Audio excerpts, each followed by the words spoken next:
السلام علیکم ورحمۃ اللہ وبرکاتہ۔ الحمد للہ وکفى وسلام علی عباده الذین اصطفى، اما بعد فاعوذ باللہ من الشیطان الرجیم، بسم اللہ الرحمن الرحیم۔ لقد من اللہ علی المؤمنین اذ بعث فیہم رسولا من انفسہم یتلو علیہم آیاتہ ویزکیہم ویعلمہم الکتاب والحکمہ، صدق اللہ العظیم۔ انقلاب دہر کا روح رواں وہ کون تھا؟ انقلاب دہر کا روح رواں وہ کون تھا؟ باعث تخلیق ہستی کن فکاں وہ کون تھا؟ وہ کہ نازاں جس پہ تھا خود خالق عرش عظیم، ایسا کامل اس جہاں میں اے زماں وہ کون تھا؟ میرے انتہائی واجب الاحترام معزز مہمانان کرام اور سامعین گرامی، میں آج آپ حضرات کے سامنے تاجدار کائنات علمبردار انقلاب صلی اللہ علیہ وسلم کی انقلابی سرگرمیوں کو پیش کرنا چاہوں گا۔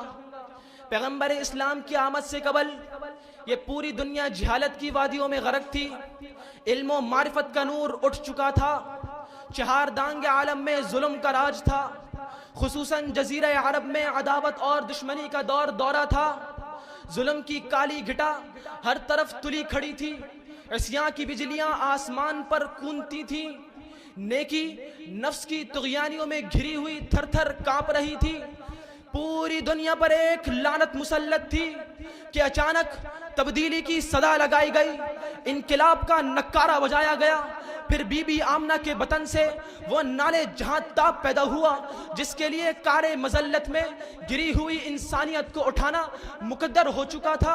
571 عیسوی کی اس مبارک صبح کو دعائے خلیل اور نوید مسیحا مجسم بن کر دنیا میں ظاہر ہوئی، کفر سجدے میں گر گیا، ادیان باطلہ کی نبضیں چھوٹ گئیں، فضائے ملکوت میں بھی مسرت کی لہر دوڑ گئی، کتاب فطرت کے سرورق پر جو نام احمد رقم نہ ہوتا تو نقش ہستی ابھر نہ سکتی، وجود لوح و قلم نہ ہوتا تیرے غلاموں میں بھی نمایاں، جو تیرا عکس کرم نہ ہوتا تو بارگاہ ازل سے تیرا خطاب خیر الامم نہ ہوتا۔ معزز سامعین، عبداللہ کا بیٹا آمنہ کا جایا دنیا میں کیا آیا کہ اس فلک نے عجیب منظر دیکھا۔ کیا دیکھا کہ کعبے کے بت منہ کے بل گر گئے، فارس کے مجوسیوں کی آگ ماند پڑ گئی، قیصر و کسریٰ کے ایوان تھرا اٹھے۔ یہ ایک اجتماعی انقلاب تھا، یہ صرف مدینہ منورہ ہو گیا، جہاں جہاں اس محبوب خدا کی نگاہیں پہنچتی گئیں وہاں وہاں انقلاب دیکھا گیا۔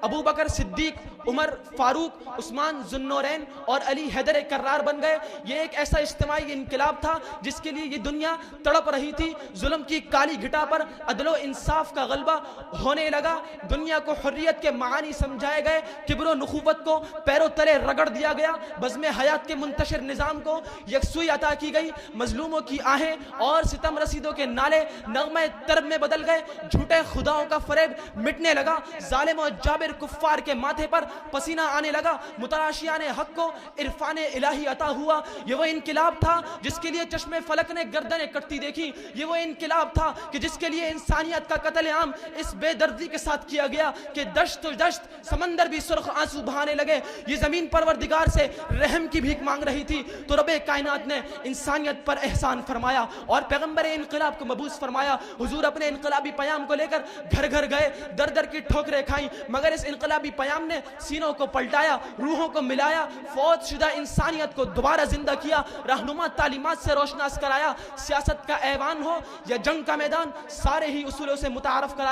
دنیا کے وقتی خداؤں سے دشمنی مول لینے کے باوجود پوری دنیا میں ایک انقلاب برپا کیا۔ سیاست کے لیے انقلابی پیغام، معاشرت کے لیے انقلابی پیغام، معاملات کے لیے انقلابی پیغام، معیشت کے لیے انقلابی پیغام، تعلیم کے لیے انقلابی پیغام، غرض پوری طرز حیات میں زندگی کے ایک ایک گوشے میں انقلاب برپا ہوا۔ بھائیوں، وہ انقلابی پیغام تھا کیا؟ وہ یہ تھا کہ انما الہکم الہ واحد، ایک خدا کے آگے سر تسلیم کم کر دو، فلاح پا جاؤ گے۔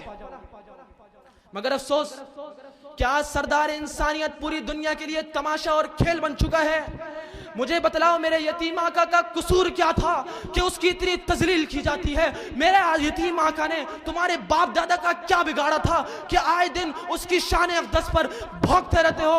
او مغرب والو، آج فرزند اسلام تم سے برملا ببانگے دہل یہ کہنا چاہتا ہے فرانس کے ایوانوں تک، اے میڈیا میری آواز پہنچا دو کہ گستاخی کرتے ہو کرتے جاؤ، خاکے بناتے ہو بناتے جاؤ، لیکن یاد رکھنا رب کعبہ کی قسم گستاخی کرو گے گم ہو جاؤ گے، خاکے بناؤ گے خاک ہو جاؤ گے، کیونکہ بات ہے ناموس رسالت کی جس کا تحفظ جان دے کر کیا ہے، گردن کٹا کر کیا ہے، وطن و ملت قربان کر کے دیا ہے۔ او فرانس کے صدر، دیکھ غازی علم الدین شہید کو دیکھ، عامر چیمہ کو دیکھ، غازی ممتاز قادری کو دیکھ، غازی خالد فیصل کو دیکھ، دیکھ یوں بھی عبادت ہوتی ہے، ہم یوں ہی عبادت کرتے ہیں، اسلام کے گلشن کی ہم جان دے کر حفاظت کرتے ہیں، وہ مر کر بھی زندہ رہتے ہیں جو ناموس کی حفاظت کرتے ہیں، ہم شمع یقین کے پروانے شعلوں سے محبت کرتے ہیں، اے زیست ہماری راہ سے ہٹ، ہم موت کی عزت کرتے ہیں۔ وآخر دعوانا الحمدللہ رب العالمین۔